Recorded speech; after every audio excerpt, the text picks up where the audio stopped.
Okay, thank you very much to everybody for inviting me to participate in this very important event. Today, I'll briefly discuss the geopolitical dimension of cognitive warfare as regards the intentions of Russia, Ukraine and its allies, and the perceptions of third parties that are being subjected to this cognitive warfare of various narratives. I'll begin by discussing the different audiences and the varying levels of success that each side has. In brief, Russia's geopolitical motivations differ depending on the domestic, Western, and non-Western audiences. At home, Russia wants to rally its population on a patriotic basis. It's very concerned of foreign influences provoking weaponized protests. When engaging the Western audience, Russia tries to discredit those governments by sharing different facts about the various military dimensions of the conflict. The intention is to decrease support for the military aid to Kiev. And as regards non-Western audiences, the Kremlin hopes to inspire and sustain grassroots support for the majority of the global population that has defied the US pressure to sanction Russia. The domestic tactics include President Putin emphasizing Russia's military strategic objectives regarding thwarting NATO infrastructure in Ukraine.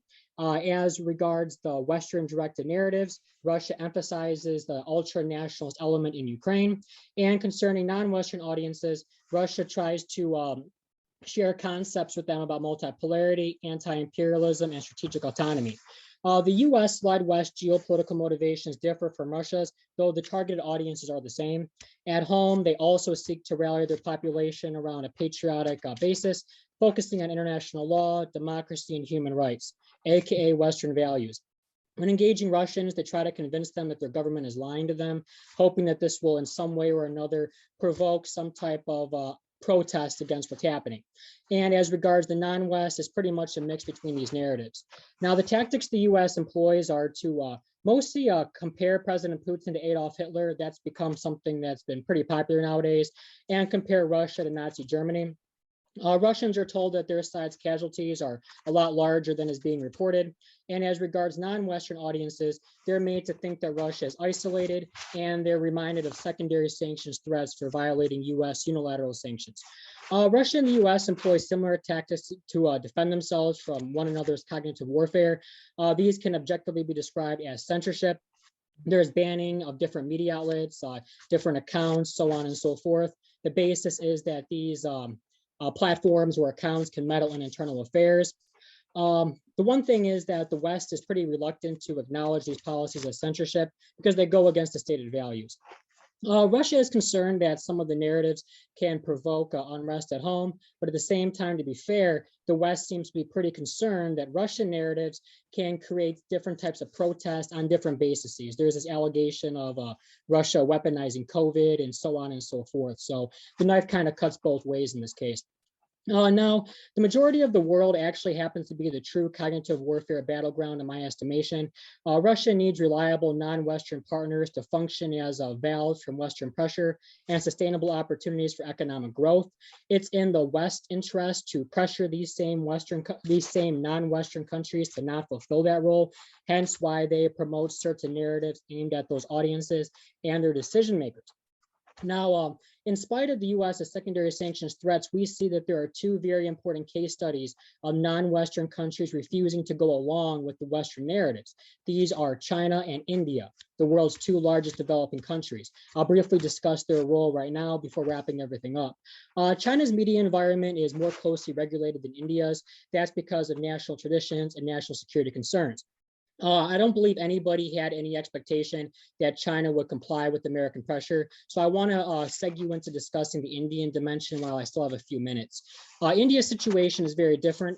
Its socio-political system encourages a wide diversity of discourse that sometimes takes the form of very passionately expressed narratives on both sides. This is part of India's traditions. It historically has been. Although India has moved closer to the United States in recent years, it still retains a special and privileged strategic partnership with Russia. The emotional element of this cannot be overestimated. It is very, very important Indians sympathize with Russia. No government in India can go against Russia in compliance with foreign pressure. It would not be politically acceptable at home. Now, what I want to mention is some of the ways in which the US has waged what I believe to be cognitive warfare against India.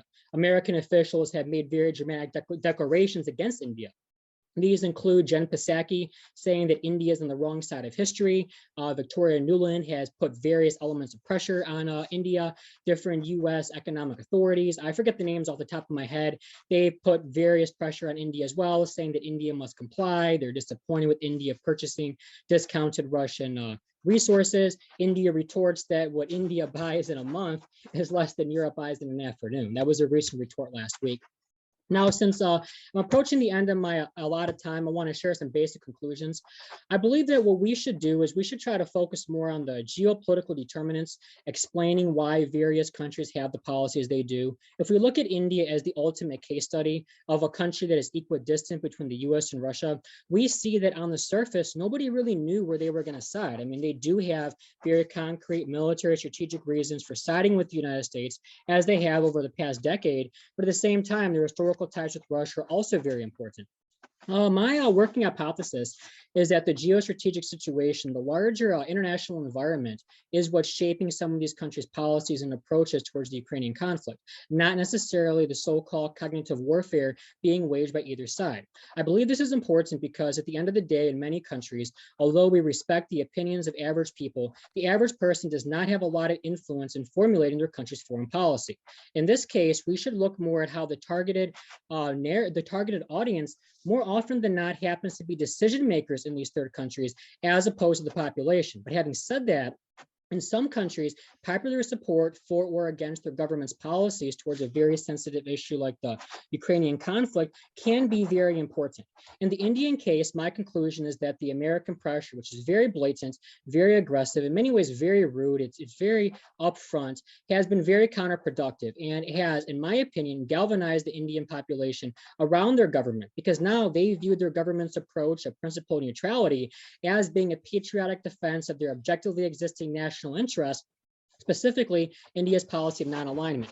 So to wrap everything up, I believe that not only is India an interesting case study, we can look at traditional US partners like Israel, Turkey, and the Gulf states. Although they have voted against Russia, they have yet to sanction Russia. And that's a very important determination to make, because voting against Russia at the UN, that's a very symbolic, but it's a political move.